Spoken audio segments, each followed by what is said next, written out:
Hello. नमस्कार दोस्तों। अभी जो आपका एसएससी सीजीएल 2024 का टीयर फर्स्ट का जो एग्ज़ाम हुआ था, इसके हम 5 प्रैक्टिस सेट सोल्व कर चुके हैं, ठीक है। और आज के इस वीडियो में जो है हम इसका प्रैक्टिस सेट 6 से सोल्व करेंगे। एक बार फिर से इस प्लेलिस्ट को हम स्टार्ट कर रहे हैं, ठीक है। और ये जो है ये आपका 10 सितंबर 2024 को शिफ्ट थर्ड में आपका पेपर हुआ था, ठीक है। तो चलिए फटाफट से देखते हैं आज के शिफ्ट में जो है किस तरह के प्रश्न पूछे गए हैं, ठीक है। तो पहला प्रश्न आपके सामने स्क्रीन पर रहा। इसमें देखिए यहाँ पर एक वृत्त के उस त्रिज्य खंड का केंद्रीय कोण कितना है जिसका क्षेत्रफल और परिमाप क्रम से 209 सेंटीमीटर स्क्वायर और 63 सेंटीमीटर के बराबर है, यदि यह दिया गया है कि इसकी त्रिज्या एक गैर ऋणात्मक पूर्णांक है, ठीक है। तो देखिए त्रिज्य खंड का क्षेत्रफल का फॉर्मूला आप सभी को पता होगा, थीटा बटे 360 इंटू में होता है पाई आर स्क्वायर, ठीक है।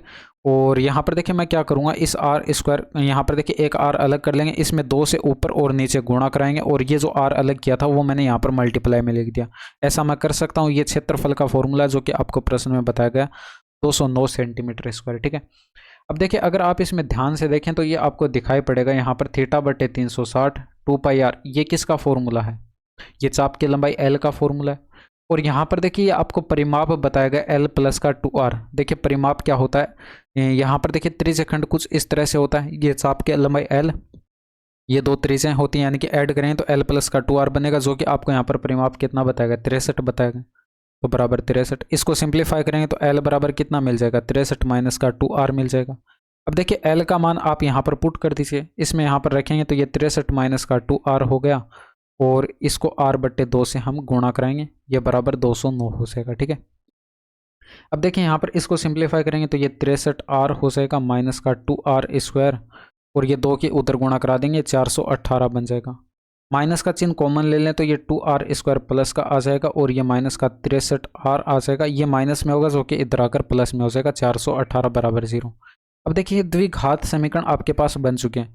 अब देखिए डायरेक्ट आपको ऐसे टुकड़े ना दिखाई पड़े तो आप इसमें डायरेक्ट जो है द्विघाती सूत्र लगा दीजिए। आर बराबर आप कैलकुलेट करेंगे तो माइनस का बी यानी कि प्लस का 63 हो जाएगा, प्लस माइनस अंडर रूट के अंदर बी का स्क्वायर करते हैं, 63 का स्क्वायर करेंगे 9 6 का 18 दूनी 36 6 हो गया और ये 39 आ जाएगा और ये माइनस का 4ac होता है यानी कि 4 दूनी का 8 8 चौके 32 और 18 8 144 यानी कि 3344 ये आ जाएगा और बट्टे में 2a होता है यानी कि ये 4 आ जाएगा, ठीक है। और ये बराबर की साइड आप इसमें देखिए सिंप्लीफाई करेंगे तो ये 63 प्लस माइनस, इसमें देखिए यहाँ पर ये आप इनका डिफरेंस देखेंगे तो ये 25 और ये आपका 600 यानी कि 625 का आपको डिफरेंस दिखाई पड़ा, वर्गमूल लेंगे तो 25 और बट्टे में 4, ये 88/4 मतलब एक तो आपके पास 22 आ जाएगा और एक बार आप माइनस का चिन्ह लेंगे तो ये आपका 58 और ये 38 डिवाइडेड बाय 4 यानी कि 19/2, यानी कि यहाँ पर देखिए ये पूर्णांक तो ये तो देगा नहीं, तो पूर्णांक में आपके पास यहाँ पर त्रिज्या होनी चाहिए थी, तो आप r का मान क्या लेंगे 22 लेंगे। अब r का मान जैसे आपने यहाँ पर 22 लिया, इसका देखिए क्षेत्रफल का फॉर्मूला क्या था, थीटा बट्टे 360, पाई का मान 22/7, आर स्क्वायर था, आर आपके पास 22 आया तो 22 इंटू में 22 और ये बराबर क्षेत्रफल बताया गया था 209 के, ठीक है, सेंटीमीटर स्क्वायर। तो अब यहाँ पर इसको कैलकुलेट कर लीजिए भाई। यहाँ पर देखिए 11 से डिवाइड करेंगे 2 बार कटेगा, 11 से इसको डिवाइड करेंगे 19 आ जाएगा। इसके बाद 2 ये काट दीजिए, 2 इसमें से ले लीजिए 11 बच गया और यहाँ पर 4 से इसको डिवाइड करेंगे 90 आ जाएगा, 2 से इसको डिवाइड करेंगे 11 आ जाएगा, 2 से ये फिर डिवाइड हो रहा है 45 आ जाएगा, ठीक है। अब देखिए यहाँ पर 7 के इधर गुणा करा दें, 19 7 133 हो जाएगा यानी कि थीटा बराबर कितना आ जाएगा, एक सेकेंड, ठीक है। तो यहाँ पर ये थीटा बराबर 19 7 133 हो जाएगा, ठीक है। और यहाँ पर ये गुणा में आपके पास ये 45 इधर आ जाएगा और बट्टे में 11 का स्क्वायर, यहाँ पर ये 121 जो है यहाँ पर बट्टे में आ जाएगा, ठीक है। अब देखिए इसको सिंप्लीफाई करेंगे तो यहाँ पर देखिए थोड़ा सा हम लगभग में कैलकुलेट करेंगे, कुछ कटता हुआ ऐसे तो दिखाई नहीं पड़ रहा। तो 121 जो है इसको मैं अगर 120 के अप्रोक्सीमेट बराबर मान लूँ तो 15 से ये डिवाइड हो जाएगा, 15 3 45, 15 8 120। अब ऊपर गुणा कराएंगे तो ये आपका 399 आ जाएगा, बट्टे में 8 आ जाएगा, 8 से डिवाइड करेंगे 8 चौके 32 हो गया, बच गया 7, 8 9 72 हो गया, फिर यहाँ पर बच गया 7, पॉइंट लगाकर 8 8 64। अब देखिए यहाँ पर ये इतने डिग्री हमारे पास आया है। अब हमने बट्टे में वैल्यू को क्या किया था, घटाया था, तो इसलिए आंसर हमारा हल्का सा ज़्यादा है। जो हमारे पास आंसर आया उससे हल्का सा कम आना चाहिए। अगर एग्जैक्ट आप 121 पर कैलकुलेशन करते तो इससे देखिए हल्का सा कम आपको एक ऑप्शन में दिखाई पड़ रहा है, 49.5 डिग्री, आंसर लगा दीजिए। अब देखिए थोड़ा सा प्रश्न ये कैलकुलेटिव तो है, ऐसे आपको 1-2 प्रश्न देखने को मिलते हैं प्रत्येक शिफ्ट में, ठीक है।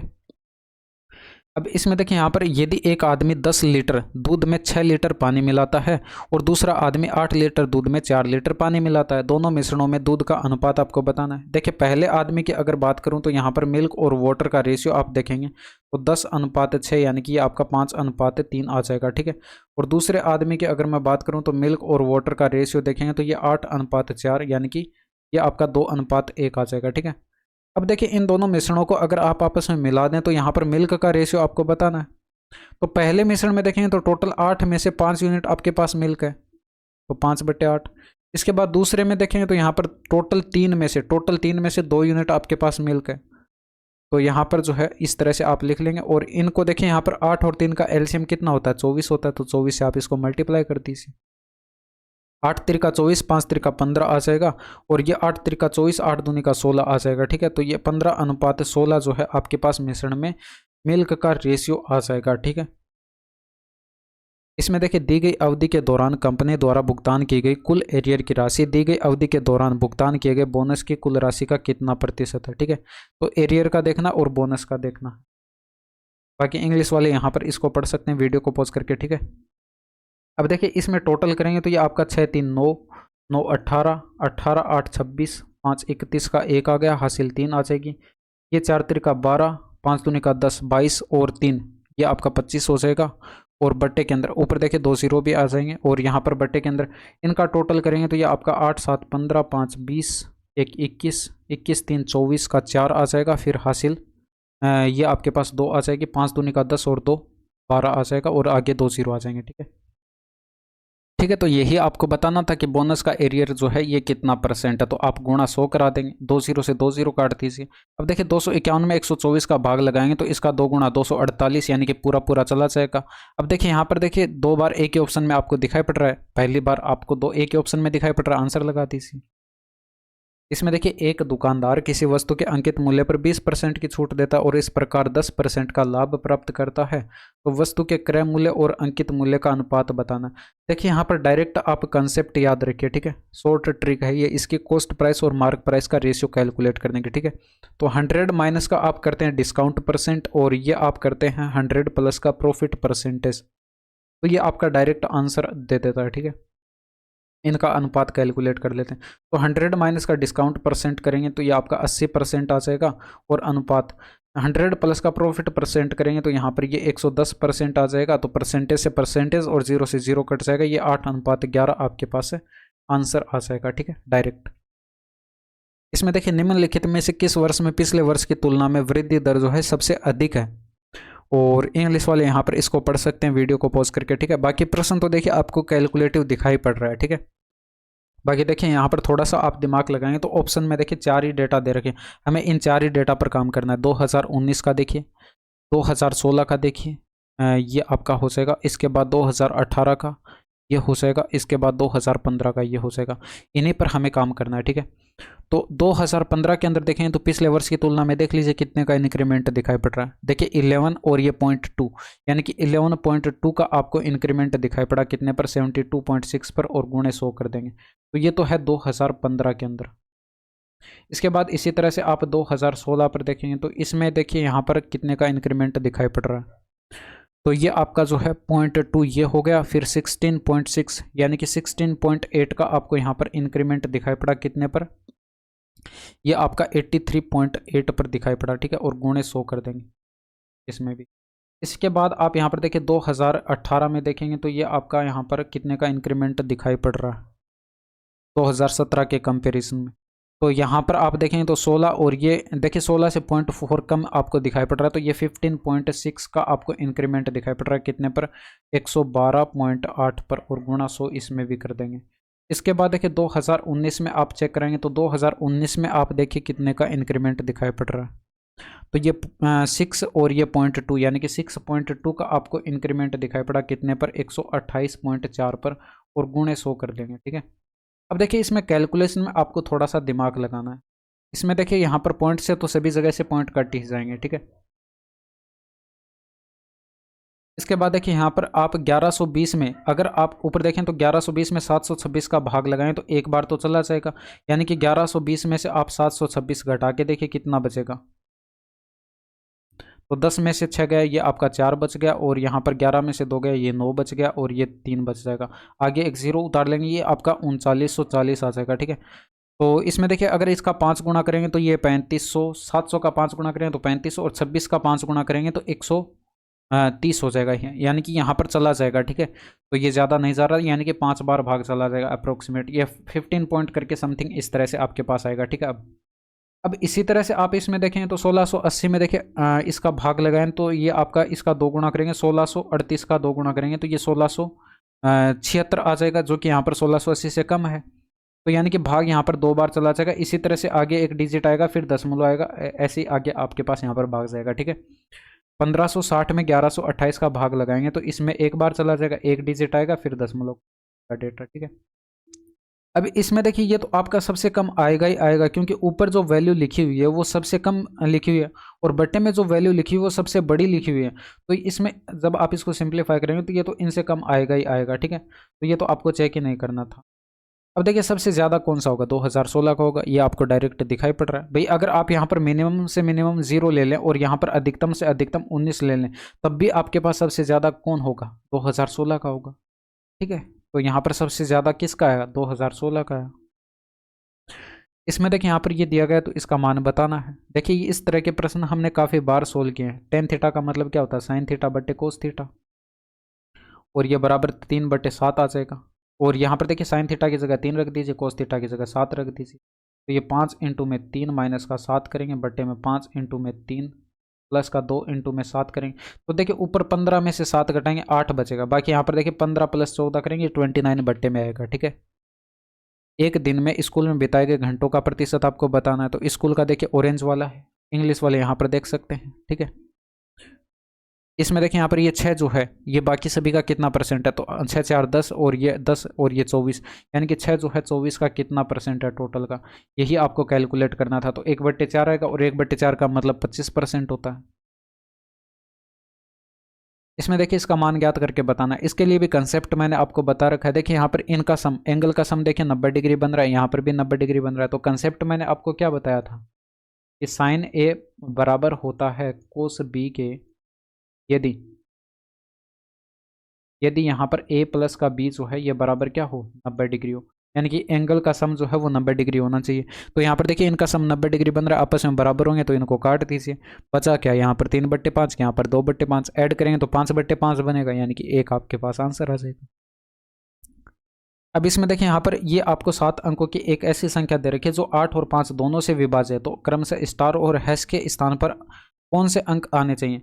देखिए यहाँ पर ये 8 के डिविजिबिलिटी रूल से आसानी से बन जाएगा। मैंने आपको क्या बता रखा है, इस प्रश्न को देखिए ध्यान से सुन लीजिए, इसमें लिखने लायक कुछ है नहीं। ठीक है, तो 8 का डिविजिबिलिटी रूल मैंने आपको बता रखा है कि हम लास्ट के 3 डिजिट चेक करते हैं, और 3 डिजिट में भी लास्ट का तीसरा अंक चेक करते हैं, सम है या विषम है।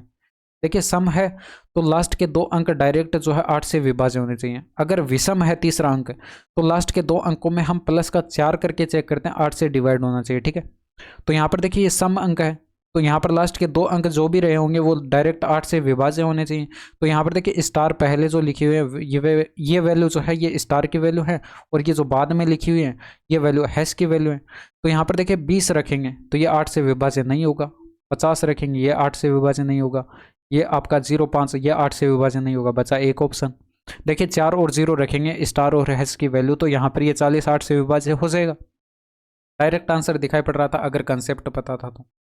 इसमें देखिए एक निश्चित धनराशि पर साधारण ब्याज धनराशि का 5वां हिस्सा है, और प्रतिवर्ष ब्याज की दर जो है वर्षों की संख्या की 5 गुनी है।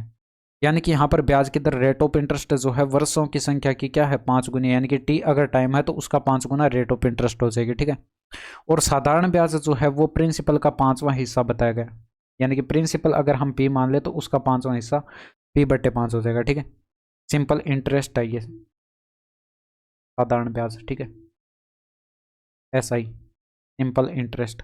अब देखिए साधारण ब्याज का फॉर्मूला जो है PRT डिवाइडेड बाय 100 होता है। तो P प्रिंसिपल है, R हमारे पास 5T है, टाइम हमने यहाँ पर T माना है, और डिवाइड करेंगे 100 से, तो ये हमारा जो है सिंपल इंटरेस्ट आना चाहिए, जो कि क्या है प्रिंसिपल का 5वां हिस्सा, यानी कि p/5। कैलकुलेट कर लीजिए, p से p कट गया, 5 से डिवाइड करेंगे 20 आ जाएगा, 5 से डिवाइड करेंगे 4 आ जाएगा। तो ऊपर टी का स्क्वायर बराबर की साइड 4 आ जाएगा, यानी कि टी बराबर कितना आ जाएगा 2 आ जाएगा। जैसे टी बराबर 2 हमारे पास आया तो यहाँ पर आर बराबर हम लिख सकते हैं 5 इंटू में 2, यानी कि 10% आ जाएगा। अब प्रश्न में क्या बोला गया कि यहाँ पर रेट ऑफ इंटरेस्ट को 3% से बढ़ा दिया जाता है, यानी कि अब हमारे पास rate of interest R dash मान लीजिए हमारे पास 10 प्लस का 3 करेंगे यानी कि 13% हो जाएगी। ठीक है, देखिए ज़्यादा कुछ लिखने की आवश्यकता नहीं है क्योंकि हम यहाँ पर प्रैक्टिस कर रहे हैं। ठीक है, अब देखिए प्रिंसिपल हमारे पास 5600 है, रेट ऑफ इंटरेस्ट 13% हो गई है, टाइम हमारे पास कितना बताएगा, ये हमारे पास जो है 6 वर्ष का बताएगा, तो डिवाइड करेंगे 100 से तो ये साधारण ब्याज आ जाएगा। अब देखिए यहाँ पर ये गुणा हम पूरा एग्जैक्ट नहीं कराएंगे, तो यहाँ पर देखिए 7 8 56 होना चाहिए, यानी कि यहाँ पर हमारा आंसर जो है 8 से डिवाइड होना चाहिए। अब देखिए यहाँ पर 8 से डिवाइड होगा तो इसमें देखिए ये हमारा जो है 8 से डिवाइड है, ये हमारा 8 से डिवाइड नहीं है, ये हमारा 8 से डिवाइड है और ये हमारा 8 से डिवाइड नहीं है, तो 2 ऑप्शन तो वैसे हमने हटा दिए। ठीक है, इसके बाद देखिए 6 आ रहा है, यानी कि आंसर हमारा 3 से भी डिवाइड होना चाहिए। तो यहाँ पर चेक करेंगे तो ये 8 6 कट गया, 8 1 9 कट जाएगा, ये 3 से डिवाइड है नहीं, तो हमारा बचा कौन सा, ऑप्शन नंबर 3 बचा आंसर। दो वृत्तों की त्रिज्या आपको बताई गई 5 सेंटीमीटर और 10 सेंटीमीटर और उनके केंद्रों के बीच की दूरी 17 सेंटीमीटर है, तो उभयनिष्ठ अनुप्रस्थ स्पर्श रेखा की लंबाई ज्ञात करके बतानी है। तो देखिए यहाँ पर ट्रांसवर्स कॉमन टेंजेंट की लंबाई आपको बतानी है। ठीक है, तो इसके लंबाई का फॉर्मूला जो है वो मैंने आपको डायरेक्ट बता रखा है, रूट के अंदर क्या करते हैं डी का स्क्वायर करते हैं माइनस त्रिज्याओं का हम क्या करते हैं प्लस करते हैं और उसका होल स्क्वायर कर देते हैं। तो केंद्रों के बीच की दूरी डी बता रखी, त्रिज्या R1 और R2 हमें बताई गई है, तो वैल्यू पुट कर दीजिए। 17 का स्क्वायर करेंगे 289 हो जाएगा, त्रिज्याओं का योग करेंगे 5 प्लस का 10 15, 15 का स्क्वायर कितना हो जाएगा 225, रूट के अंदर इनका डिफरेंस 64 बचेगा, यानी कि 8 आपके प्रश्न का सही आंसर आ जाएगा। ठीक है, प्रथम 45 प्राकृतिक संख्याओं के वर्गों का औसत आपको ज्ञात करके बताना है। ठीक है, तो देखिए प्रथम n प्राकृतिक संख्याओं के योग की अगर मैं बात करूं तो यहाँ पर इनके योग का फॉर्मूला होता है n+1, n इंटू में n+1 और इंटू में क्या होता है 2n+1। ठीक है, और डिवाइड करते हैं हम 6 से। अब देखिए यहाँ पर हमें औसत बताना था तो इनको हम n से डिवाइड कर देते हैं, क्योंकि n हमारे पास नंबर है, तो n से डिवाइड कर देते हैं तो ये वाला n जो है हमारे पास ये कट जाता है यहाँ पर। ठीक है, तो ये डायरेक्ट आपको फॉर्मूला याद रखना है, प्रथम n प्राकृतिक संख्याओं के वर्गों का औसत का। ठीक है, ये औसत का फॉर्मूला हो जाएगा। अब n की वैल्यू तो हमारे पास 45 है, तो 45 रखेंगे, ये आपका 46 आ जाएगा और इंटू में ये 90 प्लस का 1 91 आ जाएगा बटे 6। 2 से डिवाइड करेंगे 3 बार कटेगा, 2 से डिवाइड करेंगे 23 आ जाएगा, 23 से आप ऊपर गुणा करा दीजिए, ये 3 आ गया, 23 नमा 207, ये 209 आ जाएगा बट्टे में 3, 36 का 18 आ गया बच गया 2, 9 का 27 हो गया बच गया 2, 7 का 21 आ जाएगा। 697 देखिए एक ही ऑप्शन में दिखाई पड़ रहा, आंसर लगा। अब इसमें देखिए इसमें थोड़ा सा करेक्शन कर लीजिए, यहाँ पर ये जो सिंबल दे रखा है यहाँ पर ये सिंबल जो है ये सर्वांगक्षम का है। ठीक है, 2 ट्रायंगल दे रखे हैं, ये दोनों सर्वांगक्षम है, और यहाँ पर ये जो सिंबल दे रखे हैं ये एंगल के दे रखे हैं। ठीक है, ये आपको एंगल दे रखे हैं और इसके अलावा ये 2 भुजाएं दे रखी हैं, तो x+y का मान आपको ज्ञात करके बताना है। अब देखिए इसमें आपको पता है जब भी 2 ट्रायंगल सर्वांगक्षम होते हैं तो उनकी संगत भुजाएं संगत कोण आपस में बराबर होते हैं। अब ON दे रखा है तो ON की संगत भुजा कौन सी है QR है, और QR भी आपको दिया गया है, तो ये आपस में बराबर होना चाहिए। 3x प्लस का y बराबर क्या होना चाहिए 24। ठीक है, तो एक समीकरण तो हमारे पास ये बन चुकी है। अब यहाँ पर देखिए दूसरे में देखिए यहाँ पर आपको कहाँ पर दिखाई पड़ रहा है, ये y यहाँ पर दिखाई पड़ रहा है 5y माइनस का 8 डिग्री। ठीक है, और ये एंगल है हमारे पास O, बीच में देखिए एंगल O है, और एंगल O का संगत कौन कौन सा हो जाएगा एंगल Q, और एंगल Q यहाँ पर दे रखा है। ठीक है, ये कितना दे रखा है 82 डिग्री, तो ये 5y माइनस का 8 डिग्री जो है ये बराबर किसके होना चाहिए 82 डिग्री के होना चाहिए। तो यहाँ से 5y बराबर 90 मिल जाएगा, और ये y बराबर 18 पंचे 90, y का मान 18, तो x का मान आप बता सकते हैं। जैसे आप y की जगह 18 रखेंगे तो ये इधर आकर माइनस हो जाएगा, 3x बराबर कितना बचेगा 6 बचेगा, तो x बराबर 2 आ जाएगा। तो x और y के मान आपके पास आ चुके हैं, इनका सम बताना है, 2 प्लस का 18 करेंगे यानी कि 20 आपके प्रश्न का सही आंसर। ठीक है,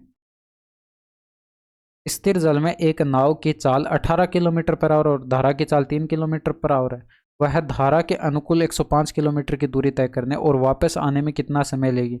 देखिए यहाँ पर धारा की दिशा में अनुकूल जाएगी तो यहाँ पर 105 किलोमीटर की डिस्टेंस 18 प्लस का 3 की स्पीड से कवर होगी, यानी कि 21 की स्पीड से। भाई दूरी बट्टे चाल करते समय हमारे पास आता है।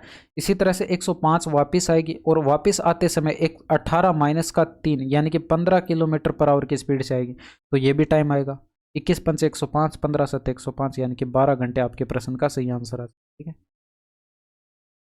कागज का एक आयताकार टुकड़ा 50 सेंटीमीटर लंबा और 22 सेंटीमीटर चौड़ा है। यदि कागज को उसकी चौड़ाई के साथ लपेटकर एक बेलन बनाया जाता है तो बेलन का आयतन आपको बताना।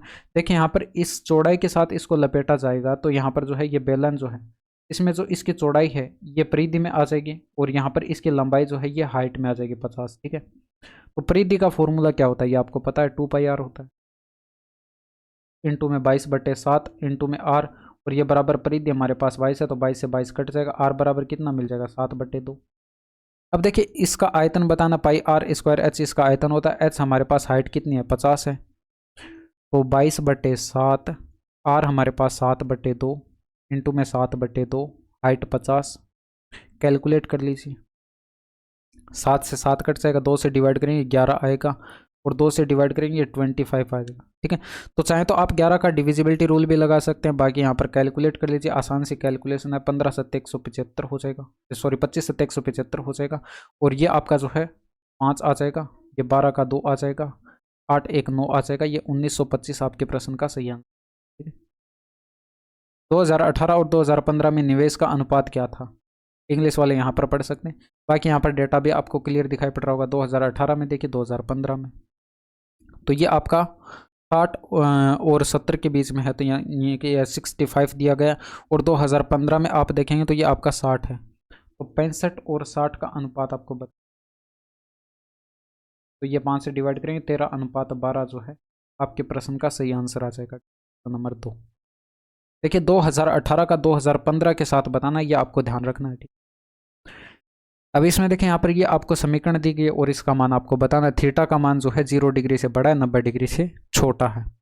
तो इसमें देखिए इसको मैं अगर अलग अलग कर लूँ, यानी कि 2 कोस स्क्वायर थीटा यहाँ पर, और प्लस 5 कोस स्क्वायर थीटा जो है वो अलग कर लूँ। ऐसा मैंने क्यों किया, यहाँ पर देखिए 5 यहाँ से कॉमन आ जाएगा, ब्रैकेट में क्या बचेगा, cos square theta plus sine square theta बचेगा, जो कि क्या हो जाएगा 1 हो जाएगा, तो 2 कोस स्क्वायर थीटा हो जाएगा, और ये 5 इंटू में 1 आएगा, यानी कि प्लस का 5 आएगा, माइनस का 6 और बराबर 0। अब ये माइनस का 1 बचेगा, जो कि इधर प्लस 1 हो जाएगा, 2 इधर बट्टे में आ जाएगा, यानी कि बट्टे 2, 1/2, कोस स्क्वायर थीटा बराबर 1/2, दोनों साइड वर्गमूल लेंगे तो कोस थीटा बराबर 1/√2, और ये मान कितने डिग्री पर होता है 45 डिग्री पर, तो थीटा का मान कितना आ गया 45 डिग्री, यहाँ पर पुट कर दीजिए। भाई सेक 45 का मान √2, टेन 45 का मान 1, तो ये 1 प्लस का अंडरूट के अंदर क्या आएगा √2 प्लस का 1 बट्टे में √2 माइनस का 1। अब देखिए अंडरूट के अंदर इसका परमयकरण करा दीजिए, इसमें √2 प्लस 1 से मैंने ऊपर और नीचे यहाँ पर गुणा कर दिया। ठीक है। तो ये क्या बन जाएगा 1 प्लस अंडरूट के अंदर यहाँ पर ऊपर तो स्क्वायर हो जाएगा, √2 प्लस 1 का होल स्क्वायर, बट्टे में a minus B a plus B लिखा हुआ है, यानी कि a square minus B square करेंगे तो 2 माइनस का 1 जो कि 1 हो जाएगा, कोई मतलब नहीं है। ऊपर वर्गमूल लेंगे तो स्क्वायर हट जाएगा, यानी कि 1 प्लस का √2, और ये प्लस का 1 आएगा, यानी कि ये √2 प्लस का 2 आपके प्रश्न का सही आंसर हो जाएगा, ऑप्शन नंबर 2। ठीक है। सुनीता और ममता के बीच एक चुनाव में 85% मतदाताओं ने अपना मत डाला, लेकिन 2% मत अवैध थे। यदि सुनीता को 64,974 मत मिले, जो वैध मतों का 78% है, तो चुनाव में नामांकित मतदाताओं की कुल संख्या कितनी थी? x मान लीजिए। ठीक है। इसका 85% ने मत डाला है, 2% मत जो है अवैध घोषित कर दिए गए, यानी कि 98% जो है मत यहाँ पर वैध मत रहे होंगे, यानी कि वैलिड वोट रहे होंगे। इसके बाद किया क्या गया है कि यहाँ पर सुनीता को जो है 78% मत प्राप्त हो जाते हैं, जो कि यहाँ पर दिए गए हैं। ठीक है। तो इनका 78% कैलकुलेट करें तो बराबर कितना आना चाहिए 64,974 आना चाहिए। यहाँ से x का मान आप कैलकुलेट कर लेंगे। ठीक है। देखिए यहाँ पर अगर आप इसको सोल्व करेंगे तो ये 3 से डिवाइड है, ये 3 से डिवाइड हो जाएगा क्या 11, और ये 4 15, ये डिवाइड हो जाएगा 26 या 78, ये 3 से डिवाइड करेंगे, 3 दूनी का 6, 3 एकम 3, 6 त्रिका 18, फिर 5 त्रिका 15, 8 त्रिका 24 हो जाएगा। ठीक है। और 14 सत्ते 98 होता है, 14 से इसको डिवाइड करेंगे, 14 सत्ते 98। ठीक है। 14 से ये डिवाइड हो जाएगा क्या 14 एकम 14। देखिए ऑप्शन आपको पूर्णांक में दे रखे तो यहाँ पर कट जाना चाहिए। 14 एकम 14 चेक कर लेते हैं। 14 एकम 14 बच गया 7, 6 14 पंचे 70, फिर यहाँ पर बच गया 6 और 14 4 56, फिर 9 बच गया 14 7 98। ठीक है, इसके बाद देखिए यहाँ पर ये 17 पंचे 85 होता है, ये 17 नमा 153 ये डिवाइड हो जाएगा। ये 17 पंचे 85, 17 नमा 153, 17 एकम 17, 13 7 91 होता है, यानी कि 13 बार कटेगा, और 13 दूनी का 26 होता है, यानी कि 13 बार 2 बार कट जाएगा। ठीक है, यानी कि बराबर की साइड तो हमारे पास 1 आया, 5 दूनी का 10 होगा, ये एक जीरो काट दीजिए, बट्टे में 1 लाख बनेगा, तो किधर 1 से मल्टीप्लाई हो जाएगा, यानी कि x बराबर नामांकित मतदाताओं की कुल संख्या कितनी आ जाएगी, 1 लाख। फेस्टिवल सीजन में बिक्री के दौरान 1000 के अंकित मूल्य वाली कांसे की एक वस्तु 20% और 30% और 10% की 3 क्रमागत छूटों के बाद बेची जाती है। एक महिला ग्राहक द्वारा फेस्टिवल सीजन के दौरान वस्तु खरीदने पर भुगतान की जाने वाली राशि आपको बतानी है। देखिए 1000 की वस्तु, अंकित मूल्य बताएगा, डिस्काउंट दिया जा रहा 20% का, 1/5 इसकी फ्रैक्शन वैल्यू, यानी कि 5 पर 1 का डिस्काउंट देंगे तो 4/5 कैलकुलेट कर लेंगे। इसी तरह से 30% का मतलब 3/10 यानी कि 7/10, 10% का मतलब 1/10 यानी कि 9/10, तो 2 0 से 2 0 कट गए, 5 से डिवाइड करेंगे 2 बार कटेगा। देखिए आंसर हमारा 9 से डिवाइड होना चाहिए, तो यहाँ पर ये 9 से डिवाइड नहीं है, ये भी 9 से डिवाइड नहीं है, ये 9 से डिवाइड है, ये 9 से डिवाइड नहीं है, तो आंसर आ चुका है। अब इसमें देखिए यहाँ पर के कौन से मान के लिए जो है दिए गए समीकरण का कोई हल नहीं होगा। देखिए कोई हल नहीं होगा, यानी कि 2 समीकरण तो जो दे रखे हैं, इनसे जो रेखाएं हमारे पास प्राप्त होंगी वो समांतर होनी चाहिए, तो हमारे पास कोई हल प्राप्त नहीं होगा। अब इनके लिए जो शर्त है वो जब मैंने एसएससी सीएचएसएल के प्रैक्टिस सेट करवाए थे वहाँ पर मैंने बताया था, आप A1 का A2 के साथ रेशियो कैलकुलेट करते हैं, B1 का B2 के साथ, C1 का C2 के साथ, तो यहाँ पर ये तो बराबर होने चाहिए, ये बराबर नहीं होने चाहिए, ये शर्त मैंने आपको बताई थी। अब यहाँ पर देख लीजिए, ये आपका x का गुणांक A1 है और इसमें x का गुणांक जो है A2 है, इसमें y का गुणांक B1 है और इसमें जो है y का गुणांक B2, ये आपका C1 हो जाएगा, ये C2। ठीक है, अचर पद। अब यहाँ पर देखिए आप इससे कैलकुलेट कर सकते हैं k का मान, A1 का मान 2 रखेंगे, x का गुणांक, और यहाँ पर दूसरे समीकरण में x का गुणांक 1, इसमें y का गुणांक 7k और दूसरे समीकरण में 1 हो जाएगा। ठीक है, तो यहाँ पर k बराबर आपको दिखाई पड़ेगा 2/7, आपके प्रश्न का सही आंसर आ जाएगा। देखिए कंसेप्ट पता था तो कुछ भी नहीं था, 2 लाइन के अंदर आपका आंसर आ जाता। इसमें देखिए यहाँ पर ये आपको दिया गया है और यहाँ पर ये दिया गया, तो इसका मान बताना है। देखिए सबसे पहले x माइनस वाई कैलकुलेट करें, इसका होल स्क्वायर का फॉर्मूला क्या होता है, x² + y² माइनस का 2xy होता है, ये आप सभी को पता होगा।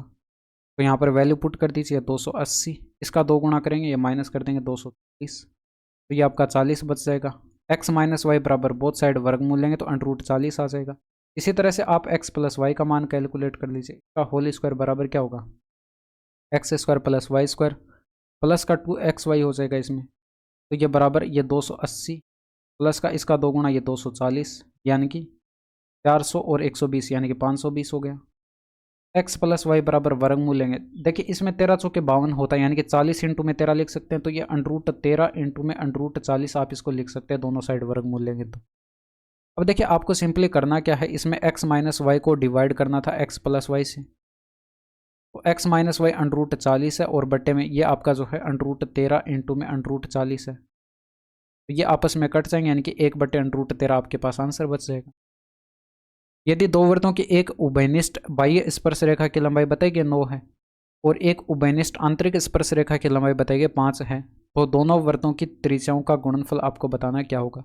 देखिए उभयनिष्ठ बाह्य स्पर्श रेखा ये किस तरह से बनती हैं, मान लीजिए 2 वृत्त आपको दे रखे हैं तो इस तरह से ये बनती है, और आंतरिक स्पर्श रेखाओं की बात करें तो ये 2 वृत्त मान लीजिए आपको ये दे रखे हैं, तो इस तरह से ये त्रियक उभयनिष्ठ स्पर्श रेखाएं जो होती हैं, ये आपके पास ट्रांसवर्स कॉमन टेंजेंट इनको बोलते हैं, यही आपके पास उभयनिष्ठ आंतरिक स्पर्श रेखाएं होती हैं। ठीक है, तो देखिए इनकी लंबाई की अगर मैं बात करूं तो d का स्क्वायर माइनस करते हैं हम त्रिज्याओं का अंतर का होल स्क्वायर, इसका वर्गमूल लेकर बराबर 9 करते हैं, दोनों साइड वर्गमूल हटाएंगे यानी कि स्क्वायर करेंगे आपके पास, तो ये आपके पास बराबर 9 का स्क्वायर हो जाएगा।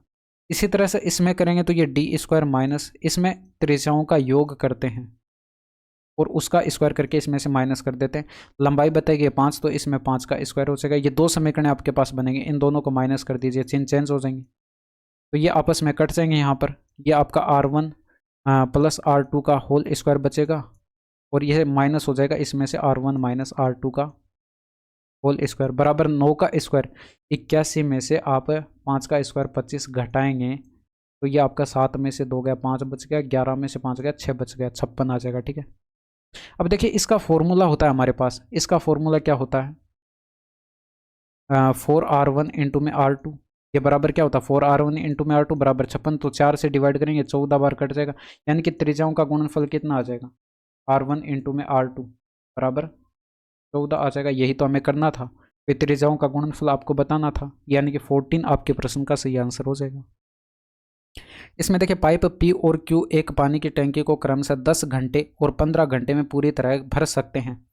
अब एक पाइप R पानी से भरे उस टैंक को 12 घंटे में खाली कर सकता है। प्रारंभ में टैंक खाली है और केवल पाइप P और Q जो है 6 AM को खोले जाते हैं और पाइप R को भी 9 AM को खोला जाता है। तो टैंक कितने बजे पूरी तरह से भर जाएगा? देखिए यहाँ पर 6 बजे खोले जाते हैं, इसके बाद R को खोला जाता है 9 बजे, यानी कि 3 घंटे तक P और Q खुले रहे। तो यहाँ पर देख लीजिए P है और Q है और ये R है, ये 10 और ये 15 और ये 12 घंटे के लिए खोले 12 घंटे में भर सकते हैं। ठीक है, R खाली कर सकता है। इसमें देखिए ये इनका एलसीएम लेंगे तो 60 आ जाएगा। 10 से डिवाइड करेंगे 6 यूनिट, 5 से डिवाइड करेंगे 4, 12 से डिवाइड करेंगे 5। ये खाली करने वाला है तो इसकी एफिशिएंसी जो है माइनस में लिखेंगे। ठीक है, प्रश्न में बोला गया कि P और Q को जो है एक साथ खोला जाता है, ये 3 घंटे के लिए खुले रहते हैं, इसके बाद जो है P और Q के साथ जो है R को भी खोल दिया जाता है। और अब मान लेते हैं ये T टाइम तक खुले रहते हैं और टैंक पूरी तरह से भर जाता है। टैंक की क्षमता टोटल 60 है तो बराबर 60। ठीक है, अब यहाँ पर इनकी क्षमताएं आप रख देंगे। P की क्षमता है ये 4, ये 6, ये 4, ये -5, तो ये आपका 10 इंटू में 3 यानी कि 30 आ जाएगा, प्लस ये 10 - 5 यानी कि 5T आ जाएगा बराबर 60, यानी कि 30 इधर घटा दीजिए। 5T इक्वल टू कितना आ जाएगा, यानी कि T इक्वल टू कितना आ जाएगा 6 घंटे आ जाएगा। तो 6 घंटे में जो है पाइप यहाँ पर ये टैंक जो है पूरी तरह से भर जाएगा। तो 9 बजे के बाद 9 में आप 6 ऐड करेंगे भाई, यहाँ पर 9 में अगर आप प्लस का 6 करेंगे तो ये आपका 15 आएगा। अब 15 बजे का मतलब कितना होता है 3 PM। ठीक है, तो 3 PM पर जो है ये टैंक पूरी तरह से भर जाएगा। इसमें देखिए यहाँ पर यदि आपको ये दिया गया तो इसमें ए का मान बताना है। सिंपल सा आपको 45 देखिए 3 से डिवाइड करेंगे 15 आ जाएगा और प्लस ये 4A आ जाएगा। 24 से डिवाइड करेंगे 2 आ जाएगा माइनस का, प्लस 4 और ये बराबर 1, तो ये तो 13 बच गया। और ये 4 17 इधर आकर घटाएंगे तो ये 4A इक्वल टू जो है माइनस का 16 आ जाएगा, यानी कि A इक्वल टू कितना आ जाएगा -4 आ जाएगा। इसमें देखिए किसी वर्ग का क्षेत्रफल आपको दिया गया, वर्ग इकाई है, उस वर्ग का परिमाप ज्ञात करके बताना। देखिए क्षेत्रफल जो है ये द्विघात बहुपद के रूप में आपको दिया गया है। अब देखिए चाहे तो आप इसको सिंप्लीफाई कर सकते हैं, बट यहाँ पर अगर आप थोड़ा सा दिमाग लगाएं तो ये आपको दिखाई पड़ेगा 4x + 5 का होल स्क्वायर लिखा हुआ है। ठीक है, और यहाँ पर देखिए वर्ग की भुजा अगर आप a मान ले तो इसका स्क्वायर करेंगे तब क्षेत्रफल आता है, यानी कि बराबर ये हो जाएगा। दोनों साइड आप वर्गमूल लेंगे तो यहाँ पर 4x + 5 आ जाएगा बराबर की साइड। अब देखिए आपको क्या करना था, परिमाप बताना था। परिमाप क्या होता है, भुजा का 4 गुना होता है, यानी कि बोथ साइड आप 4 का गुणा करा दें तो ये आपका कितना आ जाएगा 16x + का 20। ये तो आपको ऑप्शन में दिखाई नहीं पड़ रहा, बट यहाँ पर देखिए 2 आप कॉमन ले लें तो ये 8x + का ये आपका कितना आ जाएगा 10 आ जाएगा, जो कि ऑप्शन नंबर फर्स्ट में दिखाई पड़ रहा है। आप ये भी कर सकते थे ऑप्शन से यहाँ पर अंदर गुणा करा के चेक कर लेते, 16x + का 20 यहाँ पर ऑप्शन नंबर फर्स्ट में मिलता। ठीक है, तो ये थे आपके पूरे 25 क्वेश्चंस। और यहाँ तक की वीडियो कैसी लगी एक बार कमेंट करके ज़रूर से बता दीजिएगा। बाकी मिलते हैं आपसे नेक्स्ट वीडियो में। That's all for today. Thank you, धन्यवाद, बाय बाय, टेक केयर।